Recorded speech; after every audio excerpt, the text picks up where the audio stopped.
Meski kegiatan belajar mengajar di sejumlah sekolah di Kota Palembang belum mulai, guru dan sejumlah staf sudah masuk.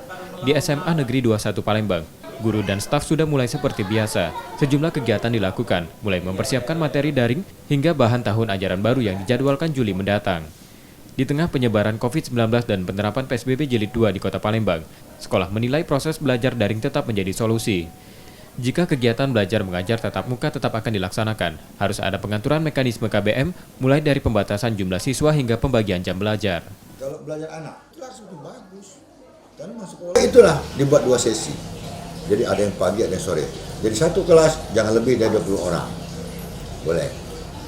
Cuma risikonya itulah nambah jam untuk guru-guru, kemudian anak-anak mungkin jumlah jam belajarnya agak dikurangi sehingga dia agak lebih efektif. Jadi guru-guru masih mengajar melalui online. Jadi mengajar ini kami laporkan ke Diknas, ada laporan bahwa kita masih melaksanakan pelajaran online, ini materinya, ini pesertanya, ini tugas anak-anak dan kita laporkan secara sistem. Pandemi COVID-19 yang terjadi 3 bulan terakhir berpengaruh pada proses KBM di sekolah. Namun kesehatan dan keselamatan siswa tetap jadi prioritas di tengah pandemi saat ini. Nur Muhammad, Kompas TV, Palembang.